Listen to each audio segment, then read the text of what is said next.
apresentação muito boa, como é um café, a gente pode depois trabalhar um pouquinho de alguns elementos, né, que ele fez na fala dele. Mas a princípio, né, o convite, quando o K.O. nos contactou, a Carmen, para poder fazer uma fala, é para falar um pouquinho da experiência que a gente tem nessa perspectiva de formação multicultural, né? Só que para falar dessa experiência a gente precisa contextualizar um pouquinho, não dá para a gente ir direto ao tema, até para a gente poder comparar um pouquinho o que muda. Eu já estou falando não de educação presencial, eu estou falando de educação à distância, numa perspectiva mais tradicional, mais clássica. O que muda dessa formação à distância para um paradigma um pouco mais diferenciado de formação? E nesse sentido, eu trouxe aqui a fotografia da nossa universidade. Eu sou da Universidade Federal de Mato Grosso, coordeno a parte de educação aberta à distância da universidade. Nós temos lá, eu vou falar um pouquinho dos nossos cursos, né? Mas para conhecer a universidade, nós temos 5 unidades no interior, agora emancipamos uma, que é a Universidade Federal de Rondonópolis, uma nova universidade no Brasil, né? E foi emancipada, aqui a fotografia do nosso estado.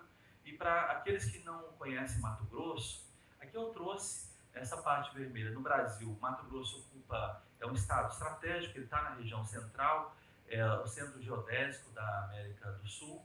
E ele é estratégico, mas o Brasil é um país, né, de grandes dimensões, né? Então aqui eu coloquei a minha viagem de Cuiabá para Rio Grande do Norte, né? Ali são em torno, quando a gente coloca ali no Google Maps, são 5 horas e 50 minutos. Com certeza. Bem ali, né, Cal? Sem falar quando você tem conexão, tem voo, né? Mas isso é só para mostrar um pouquinho. Ou, se preferir, de carro, são 45 horas, né? É mais rápido ainda. Então, são 3.100 e poucos quilômetros até lá, mas isso é para mostrar a grandeza do nosso Brasil, né? As dimensões são consideráveis, isso até faz parte um pouquinho da observação que a gente vai fazer mais adiante. E Mato Grosso, ele é um estado de dimensões continentais, né? Aliás, dentro do Brasil, dimensões continentais não. O Brasil é um país de dimensões continentais. Mas Mato Grosso é um estado de grande abrangência, né? A gente pode comparar Mato Grosso à Nigéria, que tem basicamente a mesma abrangência. São 903 milhões de quilômetros quadrados, né? Então, em sua abrangência.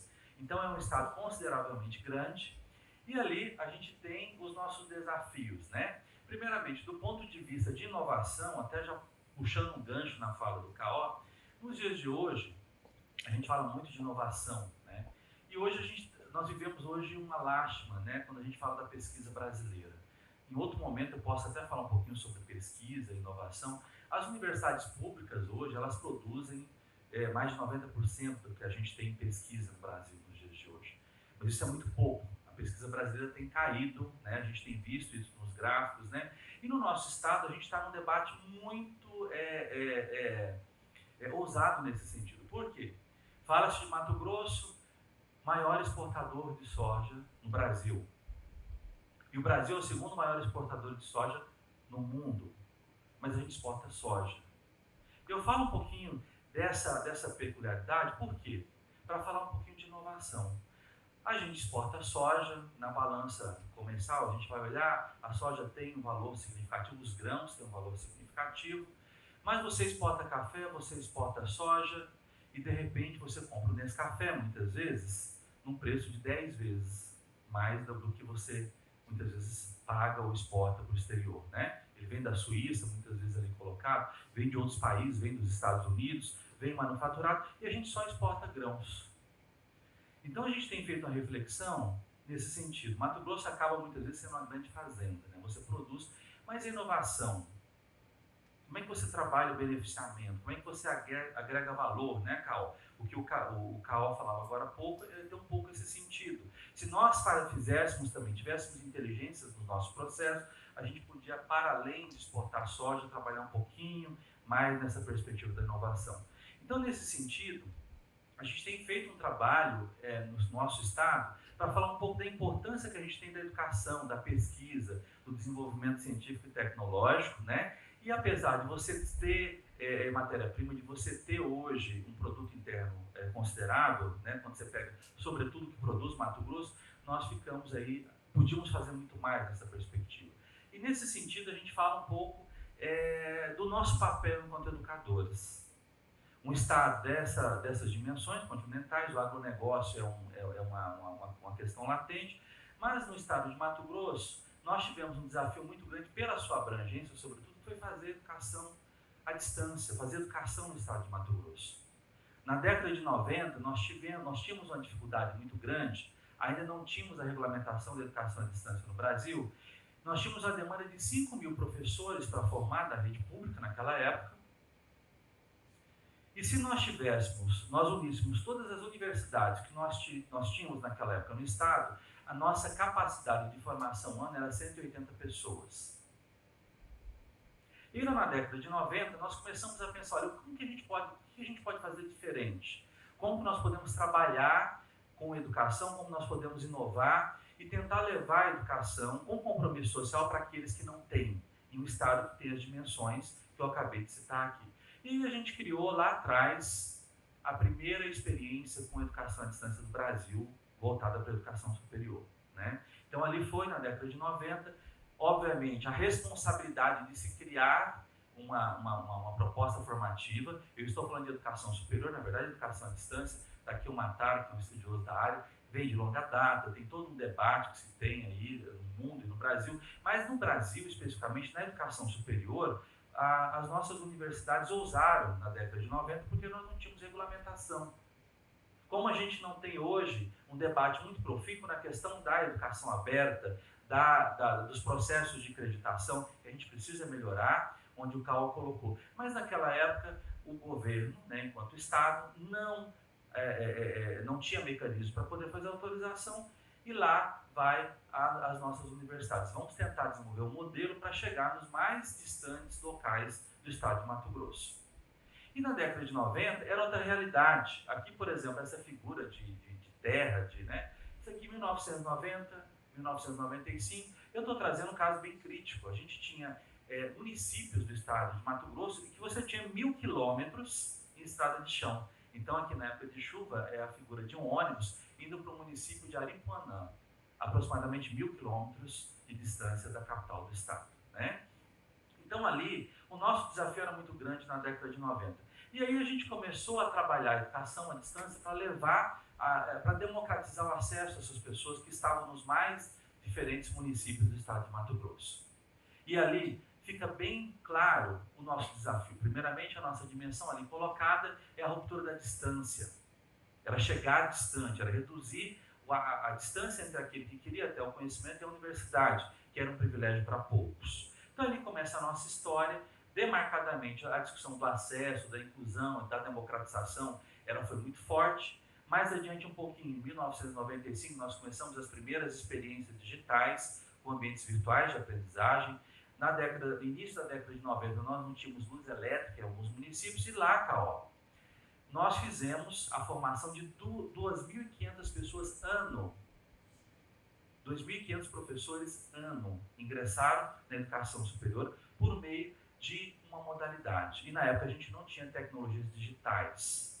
Nós fazíamos a formação por meio de material impresso, uma organização onde você tinha um atendimento, professoria até aquelas localidades, né? E a gente conseguia, com qualidade, ter resultados no processo formativo. Então, se nós pegarmos 2.500 pessoas e tentar calcular com a capacidade de ingresso das nossas universidades, 180 vagas talvez por ano, nós demoraríamos ali talvez 30 anos para conseguir percorrer essa trajetória formativa. Então ali começa a nossa história. Agora o nosso trabalho, ele já começa numa discussão que a gente vai fazer um pouquinho, que é a discussão de rede. Nós nos unimos com as universidades que tinham no estado de Mato Grosso, com o poder público, com a rede municipal, com a rede estadual, e ali nós começamos a percorrer de 200 a 1.000 quilômetros para levar a educação àqueles que não tinham. Então, no primeiro momento, esse arranjo, essa forma de fazer educação foi revolucionária para o nosso estado. E isso repercutiu nos nossos índices. A educação básica melhorou muito, a gente conseguiu medir isso na prática, qual era a correlação de formação e resultados, né? Então isso foi muito importante para a gente. E essa história continuou, né? Então, no primeiro momento, a nossa preocupação, ela vinha, quando se fala de educação à distância, duas variáveis eram muito importantes na época para a gente. A primeira era a distância, propriamente dita, e a segunda era a questão do tempo, né? Você poder estudar no seu tempo, sem sair do seu local, obviamente se deslocar ir para um grande centro de conhecimento não era algo mais necessário, porque a gente podia ter os municípios naquela época, mas isso foi na década de 90. Foi uma realidade, né? E ali em 95 a gente começa a ter as tecnologias da informação e da comunicação, e nos dias atuais a gente tem hoje, como tem também no Rio Grande do Norte, a UFRN faz um trabalho belíssimo aqui, como faz também as universidades públicas, os nossos polos de educação à distância no Brasil todo. Essa organização ela foi possível, né? Aqui tem os nossos cursos na nossa universidade, nós temos 5 cursos de especialização, 4 cursos de especialização que nós tentamos pelo menos manter em forma de oferta contínua, alguns pela UAB, outros são projetos autofinanciados, né? E agora, recentemente, eu não sei se tem alguém do EFRN aqui, nós submetemos também uma proposta de um mestrado de formação em rede, né? É uma das primeiras propostas de formação em rede à distância que foi submetida para a CAPES e que quinta-feira provavelmente deve estar saindo de resultado. A gente espera que a gente consiga avaliação positiva, mas aqui também já inovando nessa perspectiva, em forma de rede, em parceria, o IFRN é uma das instituições, temos mais 8 no Brasil, e nós fizemos um trabalho para que a gente pudesse ter o primeiro mestrado de forma associativa em rede em tecnologia educacional no Brasil. Então, isso aqui é um pouquinho do que a gente faz na nossa universidade, só para a gente conhecer um pouquinho. E além de tempo e espaço, por meio dessa modalidade, nós avançamos um pouquinho mais também, né? Nós temos algumas experiências na perspectiva da inclusão também. A nossa universidade hoje, ela atende o sistema prisional, né? As pessoas que estão em privação de liberdade, a ideia é que aqueles que estão para sair do sistema prisional, eles fazem um acesso ao vestibular e por 2 anos, dentro do próprio sistema prisional, nós desenvolvemos um trabalho que não é só ensino. É ensino, pesquisa e extensão. Essa é a grande diferença que nós temos hoje na educação brasileira. Só fazer ensino, né, não é o que a gente quer na universidade pública. Então aqui na área de saúde, né, professor Ricardo, a experiência muito interessante que a gente está fazendo é que não basta olhar quem está dentro do sistema prisional. Tem envolvimento de psicólogos, de sociólogos, e nós estamos aprendendo, aqui está a nossa aula inaugural, essas pessoas estão de costas, porque a gente não pode tirar foto de frente. Eles têm um problema muito sério. Aqui a gente tem um problema do entorno, a gente tem um problema da família, né? E obviamente tem regras, tem protocolos, né? E aqui, uma experiência belíssima do ponto de vista de resgate da família. Os estudos mostram que aquela pessoa está para sair do sistema prisional, mas muitas vezes a mãe está envolvida em situações muito delicadas, ilegais, ilícitas, né? Às vezes a filha é prostituída, quer dizer, há toda uma marginalização do entorno da família. Então aqui a gente trabalha também com pesquisa, envolvendo o sistema penitenciário, né? Diversas, e aqui nós começamos a constituir redes de formação, com vários agentes da sociedade, né? Então aqui a gente fala um pouquinho de inclusão. Então a gente tem um tempo, a gente tem um espaço, aproximação de distâncias propriamente dito, e tem um trabalho de inclusão que nós fazemos também. Agora, tudo isso só foi possível, por quê? Porque nós começamos a discutir redes de formação. Quem trabalha na perspectiva do público sabe o quanto é importante trabalhar em redes de formação. E já na década de 90, a gente começa a trabalhar com também os consórcios de formação. É onde surge o projeto da Universidade Virtual Pública do Brasil. Eu vou falar um pouquinho mais em outro momento, hoje não dá para falar sobre o projeto, nós estamos agora até o meio do ano, lançando um projeto Universidades em Rede, pela Unirede, onde a gente tenta falar um pouquinho sobre essa organização de universidades em redes, para além dessa organização que a gente tem aqui no nosso sistema presencial, fixo, né? Então, na década de 90, nós começamos também a fazer a criação de consórcios. Aqui nessa foto, logo à esquerda, nós temos a formação de consórcios que atendiam a região centro-oeste naquela época. Muito fizemos na década de 90, 1999, e aí nós temos o surgimento da nossa associação, que é a Associação Universidade em Rede. Então, isso aqui é só para a gente entender um pouquinho esse paradigma que nós trabalhamos, né? Que é um paradigma também de redes de formação. E nesse sentido eu trago um pouquinho um debate que nós temos do professor Paulo Dias, que é da Universidade Aberta de Portugal, onde ele faz uma análise sobre a importância dessas redes. A importância que é colocada não apenas pelos suportes tecnológicos, às vezes a gente levanta e coloca a tecnologia como centralidade, e a gente tem que pensar um pouquinho nas interações, nas mediações pedagógicas, em um ecossistema de rede, e como a gente pode potencializar a inteligência do coletivo em prol da educação brasileira. Como o Caó colocou agora há pouco, né? Nós desenvolvemos uma experiência belíssima aqui com o professor Ricardo. Por que não? Essa experiência também não pode ser socializada com outras universidades. E do mesmo modo também a gente constitui uma rede de saberes onde nós podemos, por meio da convergência, potencializar o conhecimento em todo o nosso Brasil. Então, o debate sobre a rede é essa partilha de conteúdos, de representação, e por conta disso nós temos a educação ao longo da vida, que vem na perspectiva da educação aberta, da educação online e todas as outras formas de ressignificação de como se fazer educação nos dias de hoje. Então eu trago um pouquinho as palavras do professor Paulo Dias, que eu gosto muito, né? Agora, o nosso grande desafio nos dias de hoje, trabalhar em rede é fácil? Não é fácil, né? Por quê? Porque muitas vezes nós estamos muito apegados ao conceito individual. O nosso conceito individual, da nossa instituição, do nosso locus do trabalho, e às vezes é difícil negociar essa identidade individual ou institucional perante um coletivo, aonde muitas vezes você tem que abrir mão, tem que negociar para que você consiga, de modo coletivo, transformar aquilo em uma oferta participativa, onde a concepção do individual perde um pouco o sentido perante a concepção do coletivo. Falar em rede é difícil muitas vezes por essas discussões, e é preciso também que você tenha confiança entre os envolvidos. E aí é o momento em que você sai do local, passa ao global, e ao mesmo tempo também sai de um debate que muitas vezes é pontual, numa perspectiva de uma tomada de decisão individual, e passa a fazer um debate de maneira mais ampla, planejada, coletiva, participativa. Esse é um movimento que a gente tem tentado fazer em processos de formação em rede. Não é uma atividade fácil, mas é o que a gente tem feito no nosso dia a dia, né? Para tentar chegar nos processos de formação em rede. E por conta disso, com a evolução da educação à distância, a nossa universidade começou a tentar usar um pouquinho. Primeiro a gente provou e trabalhou e viu que era possível romper distâncias, a ruptura da distância, do tempo e do espaço. Aí nós começamos a sair um pouquinho para fora. De 2000 a 2008 nós fizemos uma parceria, né, com um programa que chamava CC Renate, fizemos um trabalho com 5 países, né, envolvendo Costa Rica, Chile, Senegal e Ilhas Maurícios, e ali nós criamos um centro de aplicação, estudos e pesquisas em educação à distância, que hoje dá base para muita coisa que a gente faz, a nossa inteligência, né? Aqui tem algumas fotografias lá em 2001, onde a gente começou a discutir, na época, as ditas novas tecnologias. A gente ressignificou um pouco até a palavra novo, né? A gente tem essas restrições, às vezes até para trabalhar, mas aqui é um pouquinho da nossa experiência com trabalho em redes, né? Lá em 2001, né? E aí, até então, com essa experiência, nós começamos a fazer o que nós chamamos formação multicultural.